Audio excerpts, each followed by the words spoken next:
60 years ago, Dr. Linus Pauling, a two-time Nobel laureate and vitamin C pioneer, warned, quote, "The world is sick due to a lack of minerals in our foods. Today, depleted topsoil has left our food nutritionally deficient. In fact, it now takes 3 carrots to match the same nutritional value of 1 carrot from 100 years ago.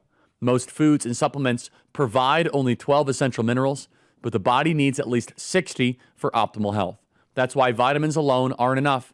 You need minerals to activate them. That's why Immuno 150 is a game changer, delivering 13 essential vitamins, 70 plant-based minerals, and 68 additional nutrients. This is an incredible product. Visit immuno150.com or call 888-310-0000 or place an order at immuno150.com. Joining us now is Todd Bensman, fellow for the Center for Immigration Studies, author of Overrun. But honestly, Todd, you're going to have to come up with a new title and a new book because we're not overrun any longer. Todd, welcome to the program. Todd is the premier expert on the southern border invasion. Todd, in the last month of Biden's regime, how many people on average were crossing the southern border? And now what have we seen over the last 30 days? Right. We've seen the numbers drop from the last month Biden administration by 2/3 just through January. And now it's down by another 2/3 to, for February, 8,326 illegal crossings of apprehensions. All of those people have been detained and expelled or are being expelled right now. None of them are being released. That number, according to Mike Banks, the new chief of Border Patrol, is the lowest number in U.S. recorded history. Just to give you an idea, 8,000 may sound like a lot to the uninitiated, but in December of 2023, which was the height of the whole thing, if you include the parolees that they were letting fly in and cross in over the land ports, plus illegal immigrants, it was close to 400,000. So that's the night and day. I mean, that's a kind of a norm, an unbelievable norm, 8,000 a day. I hope that they can maintain that. If they do, we'll have the lowest year of illegal immigration on record. So I just want to repeat that. So how many people a day on average under Biden? It was almost sometimes 5,000 to 10,000 a day. Is that correct? That's right. The typical day was 7,000 to 8,000 a day, but that ranged up to 14,000 a day. Very often we had 9, 10, 12,000 a day. It was just an absolute torrent of humanity. And the reason is simply, I know you know this, but we were releasing most of them into the interior. And once word of that spreads, they're willing to lay down their smuggling fee money and gamble that they're going to get into. All that was ever necessary here. We didn't need some big Senate bill, the Langford Senate bill. Right. Remember all the Harris campaign? What a fraud that guy is. Can we just, Senator Langford, that guy needs to be removed from office. Senator Langford is a complete fraud. Please continue. Root causes. We have to fix the root causes of immigration, and we've got to do a Marshall Plan in Central America. We have to have comprehensive immigration reform that's going to take years and complex bipartisan deals and all that kind of stuff. No, all that was ever needed was a push of a button, which is follow the law as it exists. Detention, expulsion, deportation proceedings, no catch and release. That's all that was ever needed. It took all of 1 hour on Inauguration Day to close the southern border, or to get it as close to operationally secure as I think we can ever really hope to get it. The operational secure border is 0. So if you just have 200 or 300 a day coming in, I mean, that's pretty good. Take it. That's a win. The issue there is that we let America think that there was some big complicated thing going on, that we're just victims. We have to just curl up in a fetal position and take the beating because that's just the way the world is. It never was that. It never was that.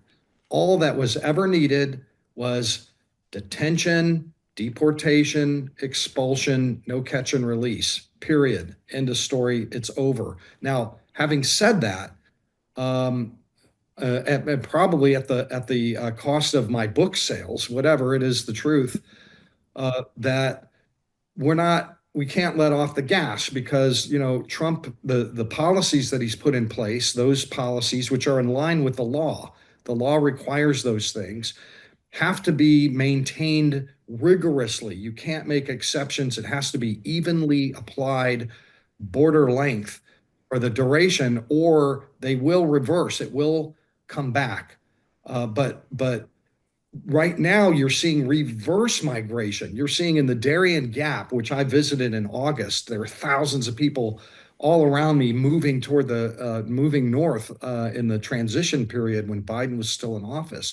They're reversing. They're going back the other way. Thousands moving from Mexico back through Panama and then back around to Colombia and going home to supposedly very dangerous countries that we had to give them refuge from, sanctuary and asylum from. They're returning to those countries in large numbers. So this is really extraordinary. I want to say one other thing that we're not done. The Trump administration is just at the beginning. They have to hermetically close that border. They got to stop the bleeding first. Then they've got a big cleanup in the interior. We have 10, 12 million. Nobody really knows how many came in over the last 4 years. And that's where the Trump administration is gearing up an infrastructure right now. And then there's the cartels. That's part of the policy and fentanyl trafficking. So the whole three-part program isn't over yet. It's just that the first part, the most important part maybe, is that the blood is stopped.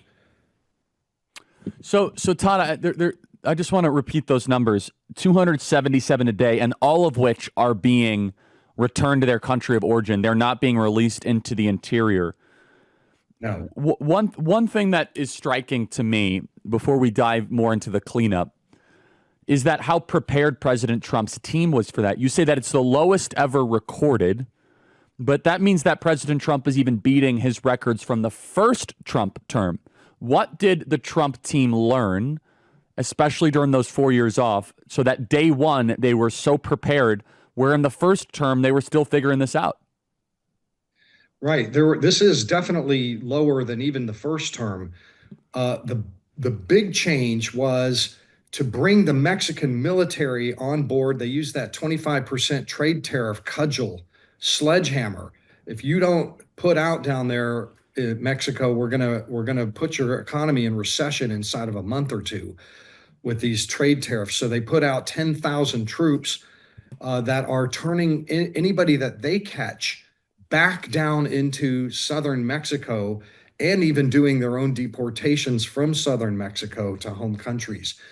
That the Trump administration did that in 1.0, but they did it much later in the administration. Now they did it first in using the cudgel of a trade sanctions. So that was huge. And the other thing is that we're using something called 212F, which is an instant expulsion authority that's clearly spelled out in current law, the INA 212F. Go Google it, look it up. There's been some litigation with it, but it allows the president to instantly expel all comers without providing asylum.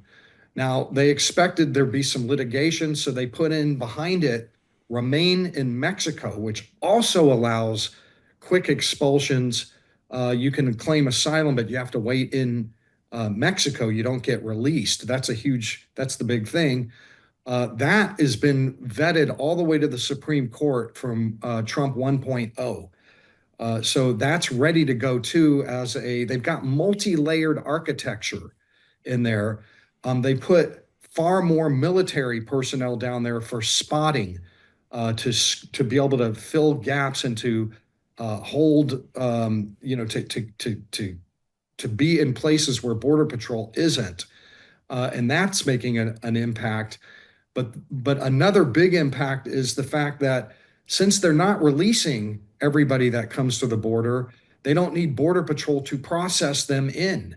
So they're out there catching illegal immigrants and detaining them instead of doing babysitting and providing baby formula and food and water while they process people into the interior. Everything's different than the first time. They definitely learned a lot from 1.0 on how to shut that border down. So, Todd, how many illegals are in the interior of our country, and how do we remove them? Well, the Center for Immigration Studies estimates that there's somewhere on the order of about 12 million that came in under this particular historic crisis. So those are recent arrivals. Most of them, or many of them, are on public welfare systems, and some of them are in sort of like a quasi-legal state of applying for different kinds of benefits. So there's going to be, we can't just swoop in and get everybody, but there are undoubtedly many millions that are completely illegal. There's at least 500,000 or 650,000 criminal aliens that are immediately deportable if we can lay hands on them. 1.4 million who are under final judicial orders to be removed, but that the last administration refused to ever remove anybody. And then you've got everybody else that they haven't gotten in any trouble yet. They haven't been through all the appeals. There are people who are here on parole programs, so all different categories. Plenty of work to do to be able to look at it this way. It's like a Category 9 hurricane just raked the country for 4 years, back and forth. And now you've got this mammoth cleanup to do, and it's not going to be easy. It's going to be expensive, and it's going to take phases to do the mass deportations. And one of the key challenges is that the Biden administration systematically dismantled the detention deportation machine. And there's parts laying all over, the garage, basically. So you have Tom Homan, everybody's got to come in and rebuild that infrastructure, to rebuild that machine and get it tuned up. So chill out. It's going to happen. It's just going to take a little bit of time. But they've moved out 50,000 criminal aliens already in a month or month and a half. That's 50,000 of the first worst, they said. And many more are like that are coming. But eventually they will expand out as they get more detention space, more officers, more of everything. There's a $175 billion request in the current budget package for this kind of work. We will need to see that if they want to get the infrastructure back to where it was before Biden wrecked it. Explain to the audience, or especially to me, the tension between states that declare themselves sanctuary states like California and federal immigration law. Has that been settled? It's being settled. The problem is that we call it sanctuary policy. These are sanctuary cities.